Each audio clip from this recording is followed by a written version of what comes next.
안녕하세요. 시댁 식구 챙기느라 제 가족은 나몰라라 했던 남편 놈을 반품하고 눈에 넣어도 아프지 않은 예쁜 딸과 행복한 삶을 살고 있는 여자입니다. 자식까지 있는 상황에서 이혼을 결심하는 데까진 꽤나 긴 시간이 필요했는데요. 오랜 시간 긴 고민 끝에 결정한 이혼은 인생에서 가장 잘한 결정인 것 같아요. 물론 긴 시간 고민한 만큼 겁도 많이 나고 힘들기도 많이 힘들었지만요. 결혼 생활을 돌이켜보면 참 힘든 시간들이었거든요. 양가 집안은 저희를 도와줄 여유 따윈 없었고 그야말로 사랑 하나 가지고 한 결혼이었어요. 그나마 믿을 거라곤 젊음과 남편의 직장뿐이었는데 딸이 3살이 되던 해 남편의 회사가 어려워지며 남편은 결국 권고사직까지 당하게 되었죠. 참 막막했어요. 점점 돈 들어갈 곳은 많아지는데 제 취업은 여의찮았고 아무리 꿈을 꾸고 희망을 가져봐도 까마득한 앞날만이 기다리고 있는 기분이었거든요. 여보, 우리 장사해보는 건 어때? 장사? 갑자기 장사는 무슨? 애도 아직 어린데 장사를 같이 어떻게 해? 그냥 내가 빨리 회사 알아볼게. 요즘 취업이 하늘의 별 따기래. 그러지 말고 우리 조그마한 방 하나 딸린 상가 구해서 거기서 지내면서 식당이라도 하자. 내가 다른 건 몰라도 음식 하나는 잘하잖아. 이중으로 월세 나갈 일도 없고 애도 같이 보면서 할 수 있으니까. 지금보단 더 좋을 것 같은데 어떻게 생각해? 그런가? 듣고 보니 그것도 괜찮은 것 같네. 나 퇴직금 받은 것도 있고 이 집 보증금 빼고 대출 조금만 받으면 어떻게 가게는 얻을 수 있을 것 같긴 하다. 그런데 진짜 힘들 거야. 당신 괜찮겠어? 괜찮고 안 괜찮고가 어디 있어. 젊을 때 고생은 사서도 한다는데. 우리 힘들어도 열심히 살아보자. 우리 딸 먹고 싶은 거 하고 싶은 거 돈 걱정하지 말고 다 해줄 수 있게. 그렇게 식당을 차렸고 생각보다 더 힘든 날들의 연속이었어요. 기껏 마련한 재료를 다 버리는 날도 수두룩했고 진상 손님이 오는 날이면 때려치고 싶은 생각도 굴뚝 같았죠. 그런 날들이 쌓이고 쌓여 경험이 되고 점차 단골 손님이 생겨난다 싶더니 입소문이 나더라고요. 그렇게 6년, 앞만 보고 달려왔더니 어느새 대박난 식당이 되었네요. 고생스러운 세월을 보낸 보상을 받듯 더는 먹고 사는 건 문제가 되지 않았죠. 딸이 하고 싶다는 건 걱정 없이 해줄 수 있는 형편이 된 거예요. 그런데 형편이 나아지니 다른 곳에서 문제가 생기더라고요. 그건 바로 시댁과 남편이었어요. 정말 힘들어서 돈 10만 원이 아쉬웠던 시절엔 저희에게 1,000원짜리 한 장 줄 수 없다며 딱 자르던 시댁이었는데 어느 순간부터 돈을 야금야금 빼가고 있더라고요. 남편을 통해 말입니다.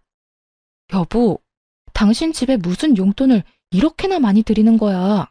이건 너무 과하잖아. 과하기는 나 장남이야. 이때까진 형편이 안 돼서 못 드렸지만 이제 우리도 먹고 살만 하잖아. 그런 걸로 치면 나도 장녀야. 그런데 난 이 정도로 많이 드리진 않는다고. 이때껏 못한 건 죄송하지만 용돈은 형편껏 해드려야 할 거 아니야. 우리가 이 돈 없으면 굶어 죽는 것도 아닌데 좀 적당해라. 남들 다 부모 호강시켜줄 때 나 몰라라 했던 게 한이 돼서 그래. 그러니까 당신이 조금만 이해해줘. 남편의 심정이 이해되지 않는 건 아니었어요. 장남이기도 했고 여유가 생겨 가족을 돕고 싶은 마음을 이해 못하는 것도 아니었고요. 그런데 시댁에 주는 용돈 금액이 점점 더 커지고 남편의 남동생, 즉 시동생이 장가를 갈 때 집을 사주는 모습을 보곤 이건 아니란 생각이 들더라고요. 언제까지 장사가 잘 되리라는 보장도 없는데 미래는 생각지도 않고 버는 족족 써버리니까요. 미래가 불안한 것도 있었지만 일할 맛도 나지 않더라고요. 시댁 식구 배를 불려주려고 일하는 건가 싶은 생각이 들었죠. 여보, 이번에 서방님 집 해준 거 우리도 무리였던 건 당신도 잘 알고 있지? 무리는 무슨, 그까짓 돈 또 벌면 되잖아. 그까짓 돈? 우리가 벌고 싶다고 하면 언제까지나 잘 벌 수 있대? 도대체 뭘 믿고 돈을 그렇게 쓰는 거야? 우리 딸 아직 어려.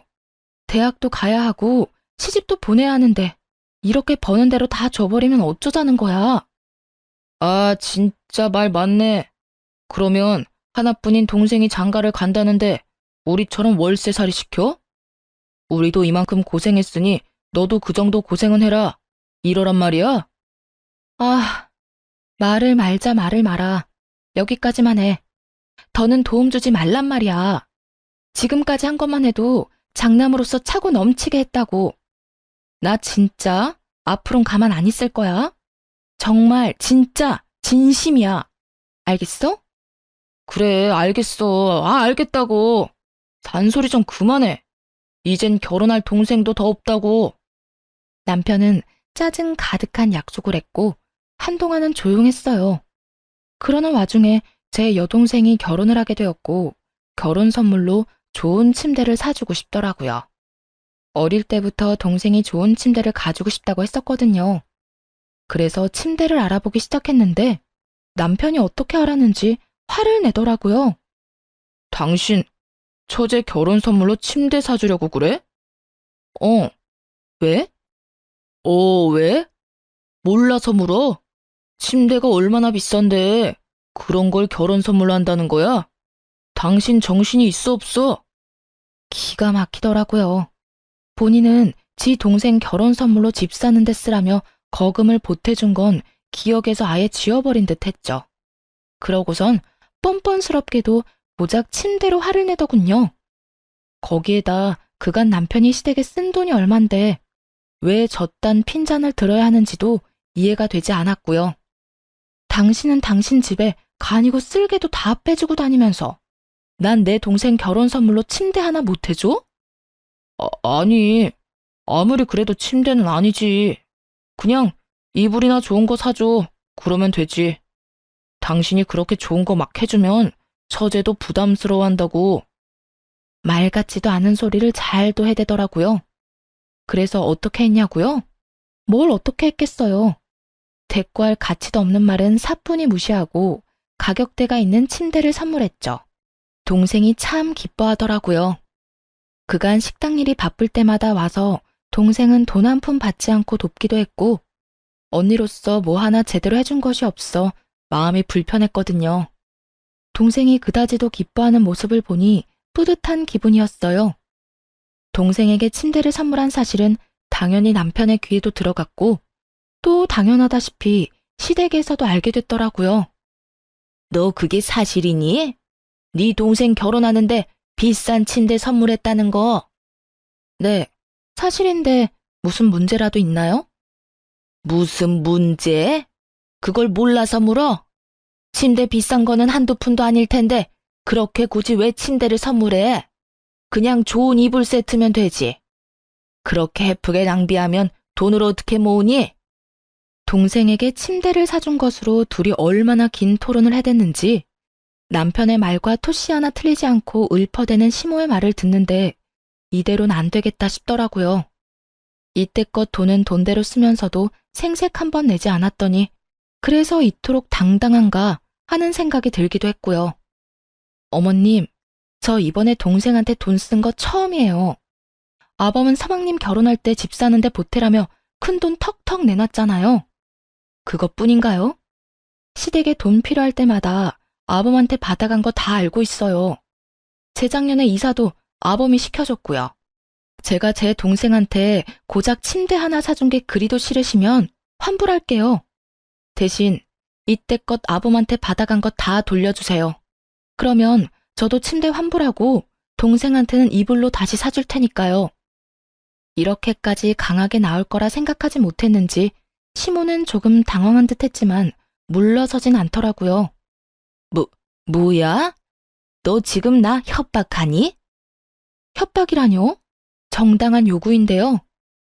돈은 아범이나 저나 같은 시간 같은 고생해서 버는데 쓰는 건 아범이랑 시댁에서 다 쓰잖아요. 저희가 돈 못 모은 건 다 시댁 때문이라고요. 시댁이랑 친정이랑 똑같니? 어디 비교할 게 없어서 시댁이랑 친정을 비교하는 거야? 우리 아들이야. 장가가도 우리 집사람이지만 네 동생은 시집 가면 그만인데 돈을 왜 써? 요즘 세상이 어떤 세상인데 그런 말씀을 하세요?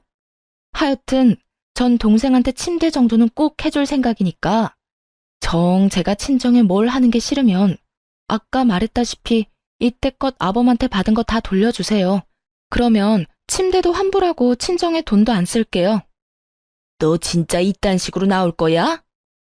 네, 저 이제 이딴 식으로 굴려고요.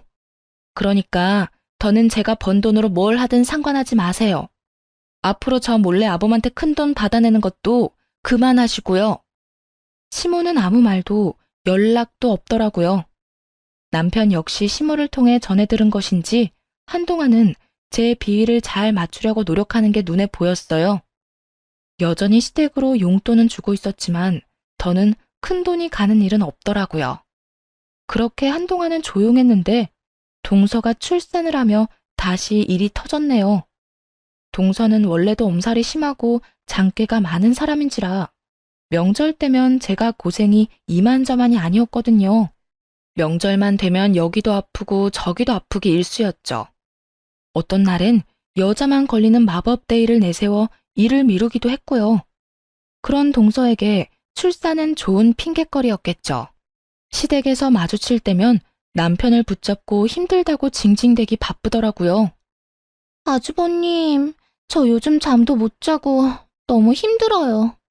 그이도 회사 일로 바빠서 아무것도 못 도와주고 독박 육아하려니 너무 힘들고 우울해요. 어쩐지 재수씨 안색이 창백하다 싶었는데 힘들어서 그런 거였어요? 네. 아기가 내려놓기만 하면 우니까 화장실도 제대로 못 간다니까요. 도우미분이라도 계시면 좀 살만할 것 같은데. 그이 월급으론 도우미까지 부르긴 부담스럽고 그렇다고 혼자 다 하려니 너무 힘들고 지치네요. 그러면 제가 도우미 불러드릴게요. 그까짓 돈 얼마나 한다고. 도와주실 분 불러드릴 테니 걱정하지 마세요. 어머, 정말이요? 아주버님, 너무 감사해요. 역시 우리 아주버님밖에 없다니까. 말릴 틈도 없이 벌어진 상황에 참 기가 막히더라고요. 그렇다고 서방님이 능력이 안 돼서 도우미를 못 부르는 형편도 아니었죠. 심지어 육아휴직을 내고 아기를 같이 돌보고 있다는 걸 아는데도 거짓말을 살살 해대더라고요. 더 열받았던 건 전 육아를 하다 손목이 움직이지 않는 상황에도 돈이 아까워 사람도 부르지 못하고 혼자 육아를 했었거든요. 그걸 떠올리자 더욱 화가 치솟았죠. 오죽하면 호탕하게 웃고 있는 남편의 얼굴에 손에 잡히는 대로 던져버리고 싶은 심정이었으니까요. 그렇게 저만 빼고 화기애애한 시댁 모임이 끝나고 집으로 돌아오자마자 남편과 크게 다퉜어요. 여보, 진짜 미쳤어?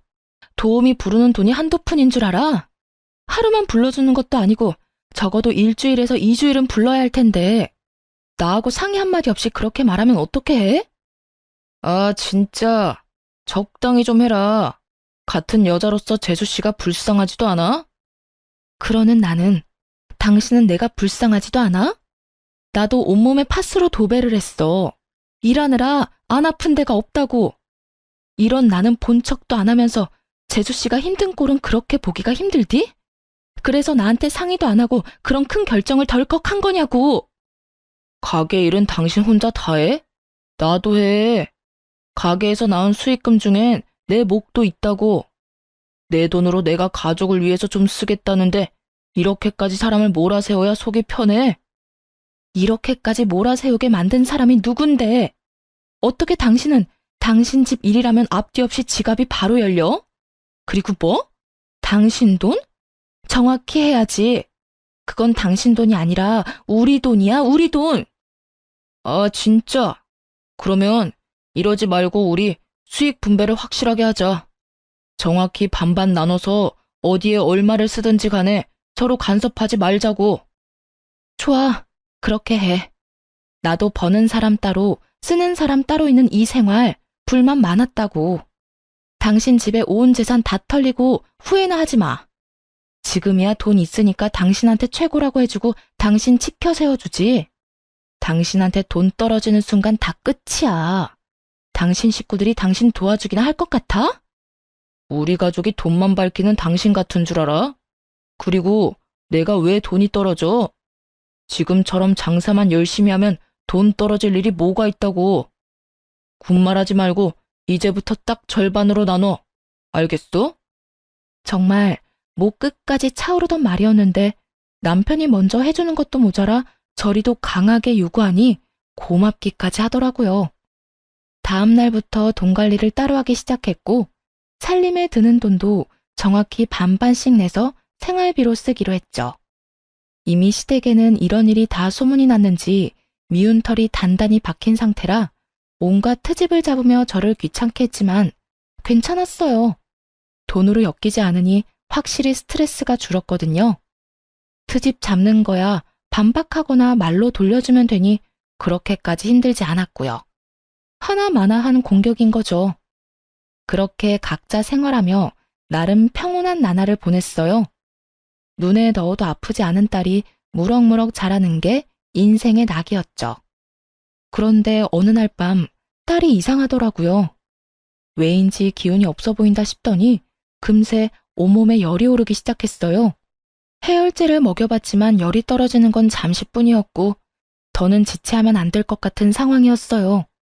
긴박한 순간이 되자 그래도 아이의 아빠인 남편밖에 생각나는 사람이 없더군요. 그래서 늦은 시간까지 들어오지 않고 있던 남편에게 전화를 걸었어요. 왜? 여보, 어떡해? 애가 열이 펄펄 끓어. 약을 먹여. 집에 약 있잖아. 먹였는데도 열이 안 떨어져. 어딘데?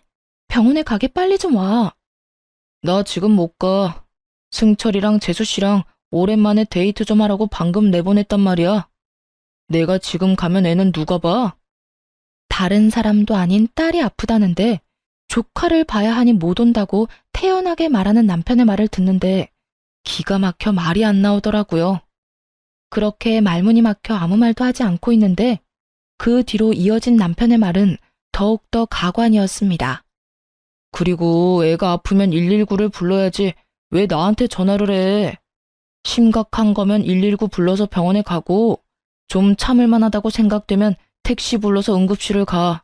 그러면 되잖아. 하여튼 난 바쁘니까 알아서 좀 해. 지금 그걸 말이라고 해?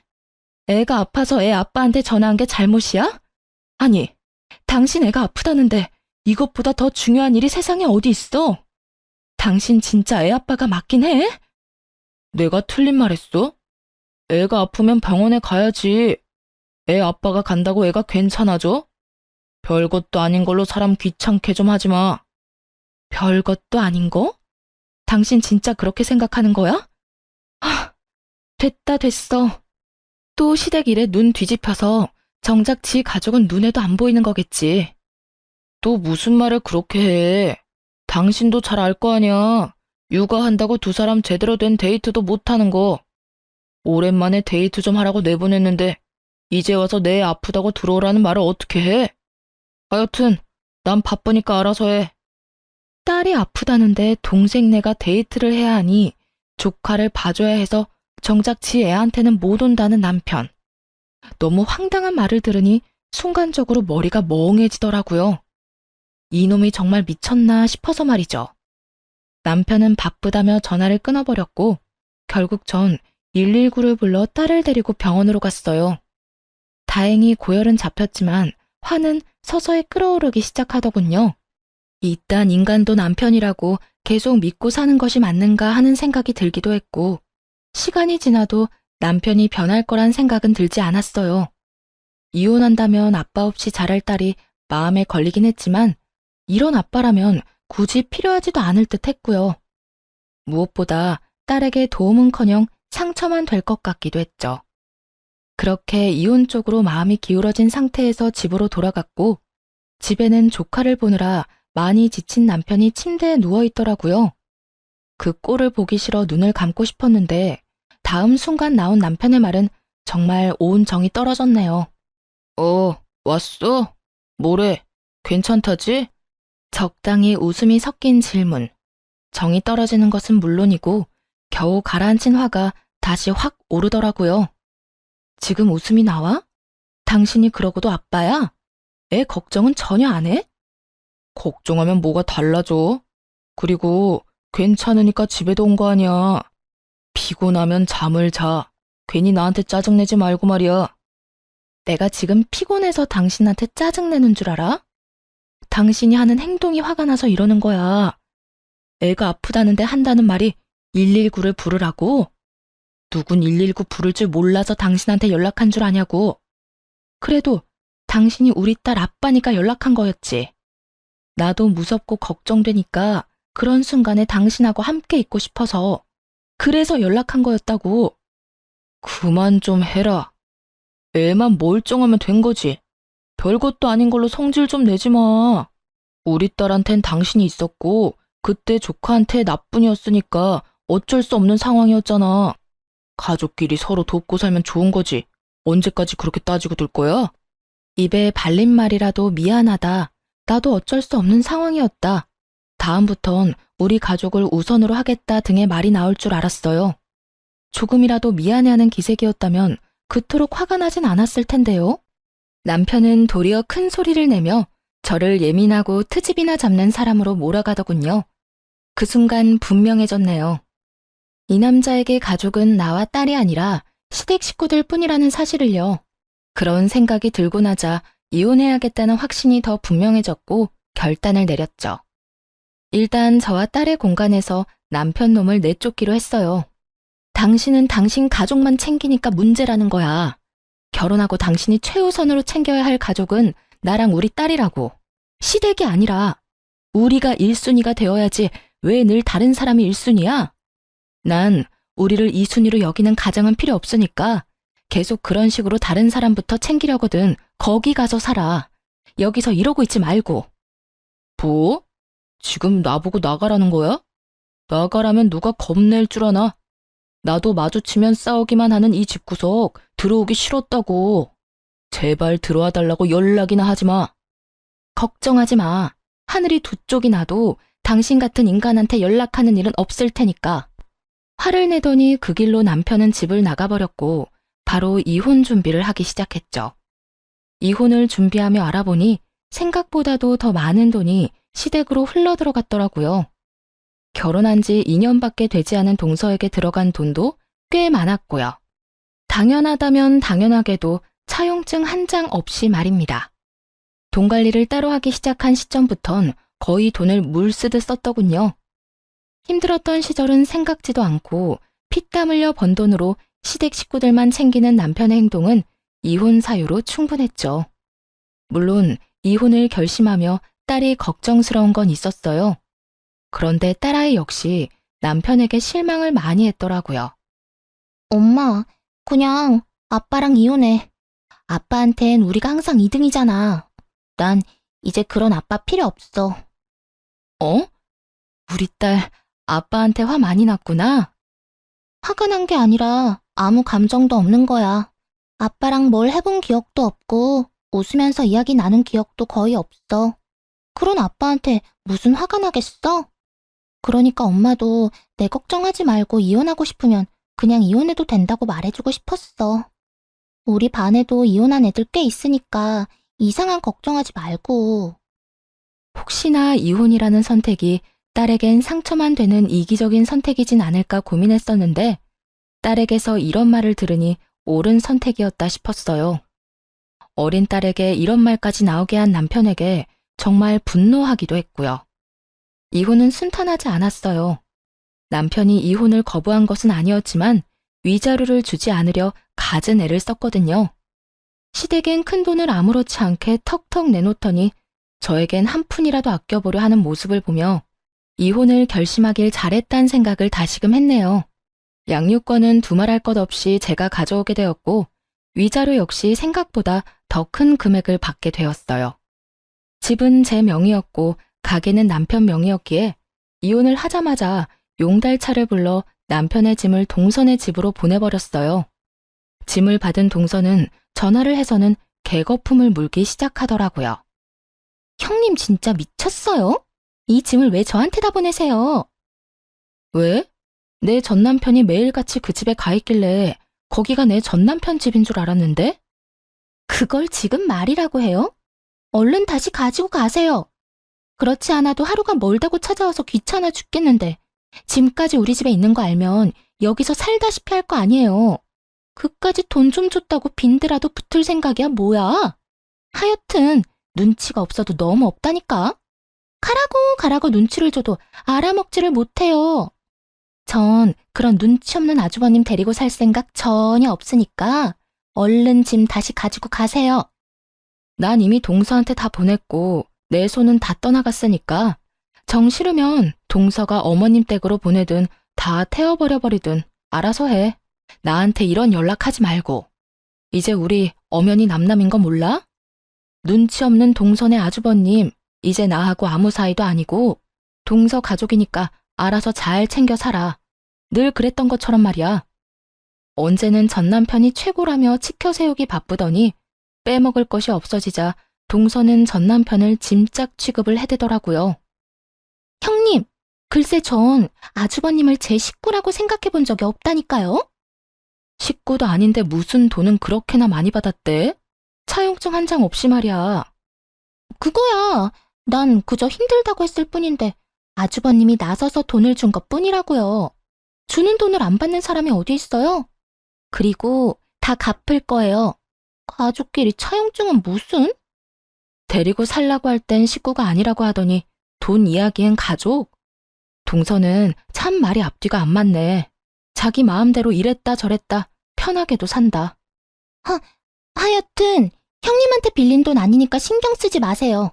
짐은 빨리 다시 가지고 가시고요.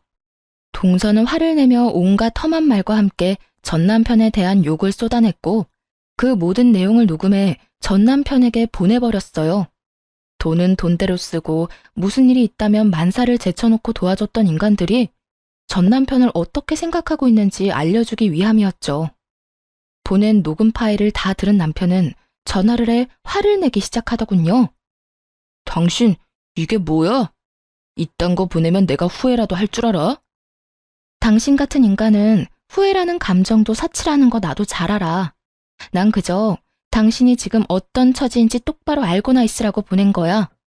당신이 그렇게 믿어 의심치 않던 당신 재수 씨도 당신이라면 지긋지긋하다고 하니 당신 엄마 집에나 가야겠네. 하여튼 오갈 데 없다고 우리 집엔 오지 말고. 이젠 우리 집에 당신 짐도 없으니까 말이야. 내가 말했지. 오라고 해도 안 간다고. 이혼까지 한 마당에 내가 미쳤다고 그 집에 가냐? 당신 잊었나 본데 가게는 내 거야. 가게가 있는데 그깟 집 언제든 벌어서 사면 된다고. 그때 가서 후회나 하지 마. 당신이야말로 이 가게 아니면 어디 가서 돈이나 벌어 먹고 살 수 있을 거나 같아? 나니까 당신 데리고 살아준 거야. 이거 왜 이래? 어디 두고 보자. 그래, 누가 더 잘 먹고 잘 사나. 그래, 두고 보자고. 전 남편은 제가 이혼을 후회할 것이라 호언장담하더군요. 길고 짧은 건 대봐야 안다지만 이건 굳이 대보지 않아도 뻔히 알 수 있는 것이었죠. 그렇게 마지막까지도 전 남편과는 얼굴을 붉히며 끝을 봤고 저와 딸은 빠르게 안정을 찾아갔어요. 워낙 가정에 무관심했던 아빠라 없어도 표시도 나지 않더라고요. 전 남편의 빈자리가 아쉽기는커녕 이혼 따위 한 적도 없다는 듯 평화로운 나날들을 보내고 있었죠. 그렇게 3개월쯤 지났을 때일까요? 전 남편의 가게에 파리만 날린다는 소문이 나돌더라고요. 제가 빠진 가게가 평탄하지 않을 거라는 예상은 했지만 그 시점이 너무 빨라 조금은 놀랍더라고요. 도대체 어떻게 된 것인지 궁금해지던 찰나 전 남편에게 연락이 왔어요. 여보, 나 요즘 너무 힘들다. 우리가 힘들게 일군 가게 문 닫기 직전이야. 그래, 망해간다는 소문이 여기까지 들리더라. 말아먹을 건 알고 있었지만 3개월은 너무 빠르지 않아? 어떻게 6년 동안 일군 가게를 3개월 만에 말아먹을 수가 있어? 그게 우리 이혼하고 난 뒤에 일손이 부족해서 우리 가족한테 일 좀 도와달라고 부탁했었거든. 그런데 아무도 안 도와주는 거야. 엄마는 온몸이 아프다고 그러더니 쇼핑이나 다니고 동생이랑 재수 씨는 아기 핑계 대고 여행 다니더라. 돈 받아갈 땐 간이고 쓸개고 다 빼줄 것처럼 굴더니 정작 내가 필요할 땐 아무도 안 도와주는 거 있지? 내 연락도 차단해버리고 말이야. 결국엔 직원을 구했는데 그 직원이 식자재 관리를 잘못하는 바람에 손님들 장염 걸리고 식품위생청 신고 들어오고 난리도 아니었어. 들어보니 망해가는 식당의 지름길을 밟고 있더라고요.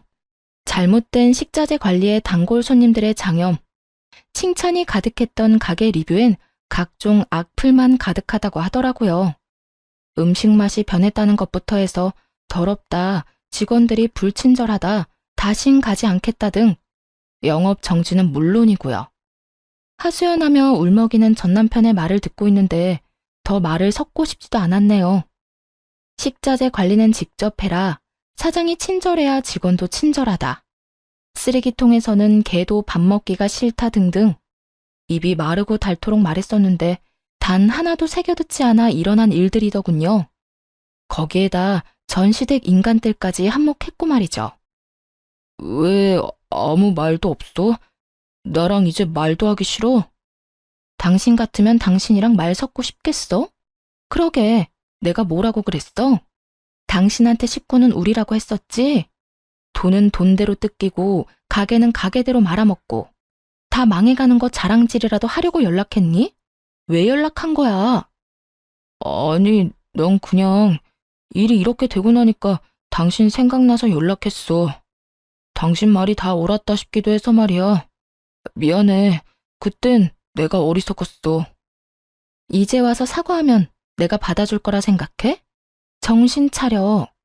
이혼 도장 잉크 마른 지 오래고 난 당신 사과 같은 거 이제 필요 없어. 정 나한테 숙제하고 싶으면 다신 연락을 하지 마. 난 그거면 충분하니까. 그렇게 다신 연락도 하지 말라는 말과 함께 전화를 끊어버렸어요. 그 후 결국 가게 문을 닫았다는 소식이 들려오더라고요. 전 시댁 인간들에게 돈을 다 뜯겨버린 전 남편은 직원들 줄 월급도 없어 권리금도 없이 가게를 내놓았다는 이야기도 들을 수 있었고요. 관리만 잘해서 넘겼으면 권리금이 꽤 됐을 텐데 말이에요. 제 젊은 시절을 갈아 넣은 걸 생각하면 서글프긴 했지만 다 자업자득이다 싶으며 속이 다 시원하더군요. 그렇게 다신 소식을 들을 일도 만날 일도 없을 거라 생각했는데 전 남편이 글쎄 딸을 찾아왔더라고요. 전 시댁엔 아무리 도움을 구해봐도 연락조차 되지 않고 그렇다고 저를 찾아오자니 얻는 거 없이 욕만 먹을 것 같았나 보죠. 전 남편이 나름대로 잔머리를 쓴 것이었죠. 딸에게 아빠가 학교 앞으로 찾아왔다는 이야기를 듣고 불이 나게 달려갔더니 거짓골을 한 전 남편이 딸아이를 붙잡고 있더라고요. 우리 딸, 아빠 안 보고 싶었어? 어떻게 아빠한테 연락 한 통이 없어? 아빠 조금 서운하더라. 전 남편의 물음에도 딸은 눈도 마주치지 않은 채 아무 말도 하지 않고 있더라고요. 그 모습을 보는데 정말이지 딸만 아니었다면 욕이라도 시원하게 해주고 싶은 심정이었어요. 당신, 여기가 어디라고 와? 당신 왔어? 나야 우리 딸 보고 싶어서 왔지. 내가 못 올 때 온 것도 아니고 뭘 그렇게까지 화를 내. 남들이 보면 오해하겠다. 화를 안 내게 생겼어? 이때까지 연락 한 통 없다가 갑자기 찾아와서 보고 싶었다고 하면 우리가 받아줘야 해? 당신은 예나 지금이나 왜 이렇게 뻔뻔해? 당신 지금 오해하고 있는가 본데 나 그냥 막 찾아온 거 아니야. 나도 참다가 우리 딸이 너무 보고 싶어서 고민하다가 찾아온 거라고. 아빠가 딸 보고 싶은 건 당연한 거 아니야? 그 당연히 보고 싶은 마음이 너무 늦었다고 생각 안 해? 우리 이혼한 지 1년이야. 1년 동안 단 한 번도 보고 싶단 연락도 없었으면서 이제 와서 찾아온 이유가 뭐야? 이유는 무슨, 정말 보고 싶어서 왔다니까. 온 김에 우리 딸이랑 맛있는 것도 먹고 집에서 시간도 같이 보내고 하면 좋잖아. 전 남편은 능청스럽게도 상황을 모면하려 애쓰더라고요. 그런 전 남편의 모습에 기가 막혀 말문이 막혀 있는데 딸이 제 손을 잡더니 전 남편을 향해 이렇게 말하더라고요. 아빠, 이제 나 찾아오지 마. 난 아빠 안 보고 싶어. 딸의 말을 들은 전 남편은 적잖게 당황했는지 눈을 동그랗게 뜨고 딸에게 되묻더라고요. 그리곤 화가 많이 난 딸이 투정이나 부린다고 생각한 듯 장난스럽게 딸의 화를 풀어주려 애쓰더군요. 뭐라고? 아, 우리 딸 아빠한테 화 많이 났구나. 아빠가 미안해. 이렇게 아빠 사과할 테니까 화 좀 풀어라. 응? 나 아빠한테 화 안 났어. 그냥 아빠가 보고 싶지 않을 뿐이야. 내가 아플 때도 엄마가 힘들 때도 우리보다는 다른 사람 돕는다고 바빴어. 난 아빠 필요 없어진 지 오래됐어. 그러니까 원래 하던 대로 우리한테 찾아오지 말고 혼자 살아. 딸, 그땐 아빠가 어리석었어. 아빠가 진짜 반성 많이 했다고. 그러니까 우리 딸 화 좀 풀어주면 안 될까? 이제부터 아빠가 우리 딸한테 정말로 정말로 잘할게. 우리 딸이 필요하다고 하면 그게 어디든 언제든 상관없이 만사를 제쳐두고 달려올게. 응? 필요 없으니까 아빠는 아빠가 사랑하는 가족들이랑 잘 살아. 난 엄마만 있으면 되니까. 딸의 말을 들은 전 남편은 눈물을 줄줄 흘리더라고요. 단호해도 너무나도 단호한 딸의 태도에 아무 말도 못한 채 말이죠. 사실 딸의 말을 들으며 조금은 당황스럽기도 마음이 아프기도 했어요. 전 남편이 불쌍해서 마음이 아픈 것이 아닌 아빠를 저리도 미워하게 된 딸의 심정이 어땠을까 하고 생각하니 마음이 찢어지게 아프더라고요. 그리고 딸이 전 남편을 미워하는 건 알고 있긴 했지만 저토록 미워하는 줄은 몰랐기에 전 남편 못지않게 당황스럽기도 하더라고요. 전 남편은 눈물만 뚝뚝 흘리고 있었고 딸은 그런 아빠의 모습이 더는 보기 싫다는 듯 손을 잡아 끌더군요. 그게 전 남편을 마지막으로 만난 날이었어요. 딸에게 그런 말까지 들은 전 남편은 더는 찾아오지 않았으니까요. 이젠 정말 끝이라고 생각했습니다. 그런데 끝날 때까지 끝난 것이 아니더라고요. 당시 동네 마트에서 계약직으로 일하고 있었는데 그곳으로 글쎄 동서가 찾아왔더라고요. 도대체 어떻게 알고 찾아온 것인지 알 순 없지만 찾아와 다짜고짜 한다는 말이 정말 가관이었어요. 형님, 이렇게 숨어 있으면 내가 모를 줄 알았어요? 숨긴 누가 숨었다고 그래. 난 그저 내 할 일 하면서 열심히 살고 있는 거야. 갑자기 찾아와서 뭐 하는 짓이야, 지금? 뭐 하는지? 몰라서 물어요? 당장 형님 남편 데리고 가요. 내가 아주버님 때문에 살 수가 없다고요. 하루가 멀다고 찾아와서 돈 내놓으라고 빚독촉을 해대는데 정말 살 수가 없다고요. 정말 살 수가 없는 사람이 누군데 이딴 말을 하는 것인지 이해가 되지 않았어요. 동서는 마치 제가 이혼했다는 사실을 모르는 사람처럼 몰아세우기 시작했고 그런 뻔뻔한 태도에 화가 점점 치솟기 시작했죠. 살 수가 없으면 돈을 갚아. 그러면 되겠네. 그리고 나랑 그 인간 이혼한 지가 언젠데 날 찾아와서 이 난리야? 여기서 난동 그만 부리고 동서 아주버님하고나 잘 이야기해봐.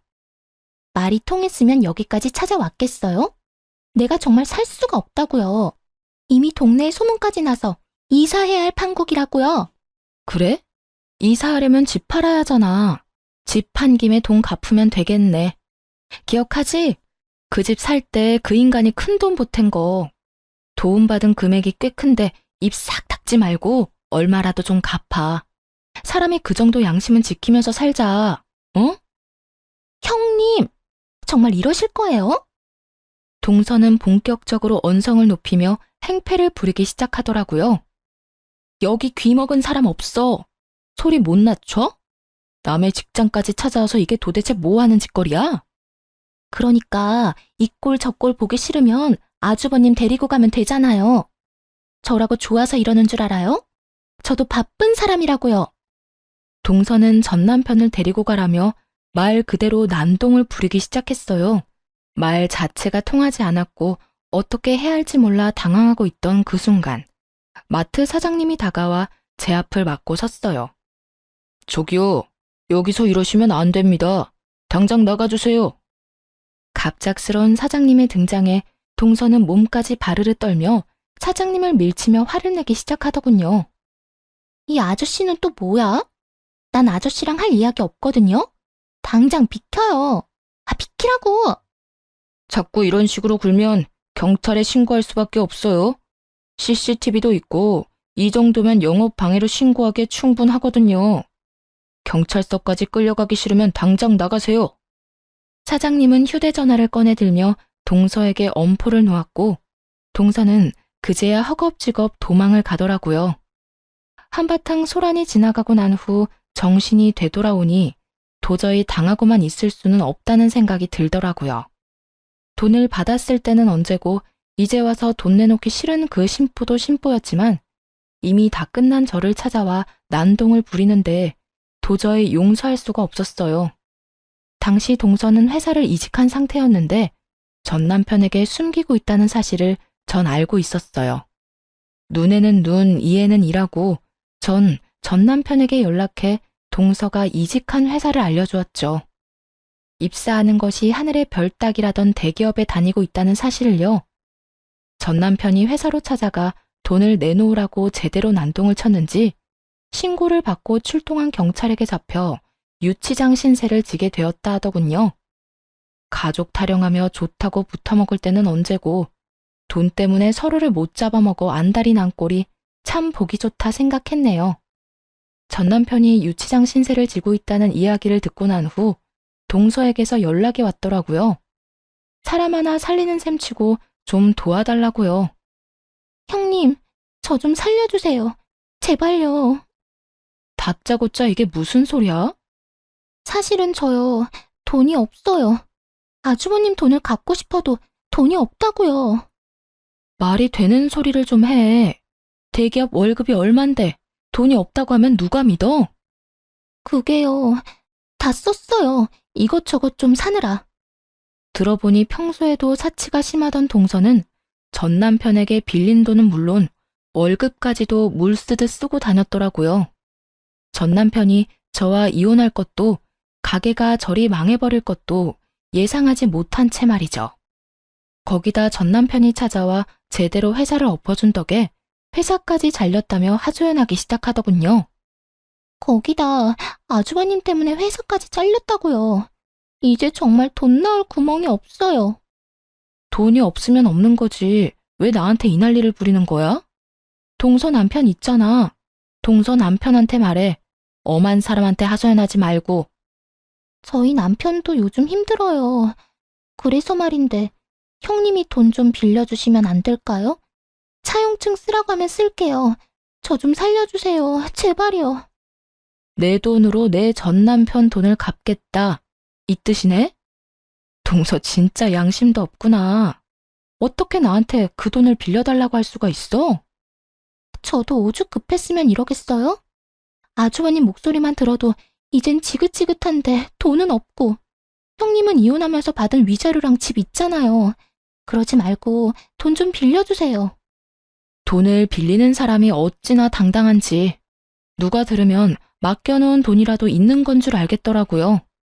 착각을 해도 아주 큰 착각을 하고 있는 동서에게 확실하게 현실을 깨우치게 해주었어요. 정신 차려. 그 돈이 있다고 해도 동서한테 빌려줄 일은 없어. 그러니까 다신 나한테 연락도 하지 말고 찾아오지도 마. 내가 동서 해주니까 우리가 아직도 가족인 것 같아? 그저 그쪽 저쪽이라 하기 못해서 불러주는 거니까 착각하지 마. 알겠어? 그리고 다시 나한테 피해주잖아? 동서도 내 전 남편이랑 나란히 유치장 신세 지게 해줄 테니까. 유치장은 가고 싶지 않았는지 더는 연락이 온다거나 찾아오는 일은 없더라고요. 그렇게 돈 나오던 방망이가 사라진 후 돈을 물 쓰듯이 쓰던 전 시댁 식구들은 빠르게 무너져 내렸어요. 동선에는 사업을 하다 제대로 망해버려 좁은 단칸방으로 이사를 갔다고 하고 전 시댁은 그런 동선애를 도와주다 함께 망해버렸다고 하고요. 능력도 없는 것들이 돈만 믿고 설치다 집안 하나 잘 말아먹었다 했네요. 그 후 전 시댁과의 소식이 완전히 끊겨버리고 잘 지내고 있습니다. 여전히 마트에서 일하며 딸과 함께 행복한 나날들을 보내고 있는 중이에요. 무엇보다 사장님이 저와 딸을 잘 챙겨주셔 몸도 마음도 편한 요즘이에요. 딸아이도 마트 사장님을 무척이나 좋아하는데요. 운동회를 앞둔 어느 날 딸이 이런 말을 하더라고요.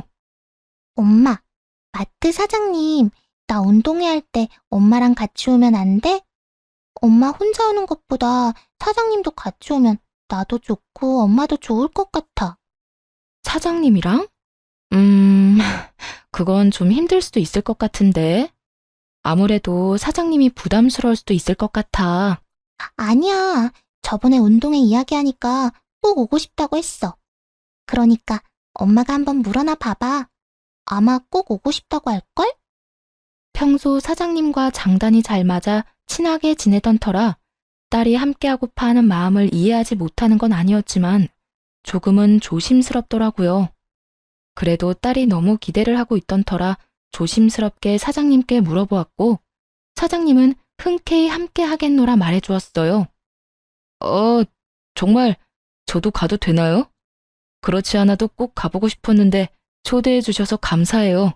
요즘도 도시락도 싸고 하나요? 그날 김밥은 제가 쌀 테니 그냥 몸만 오세요. 아셨죠? 결국 사장님과 함께 딸의 운동회에 참석하게 되었고 참 즐겁더라고요.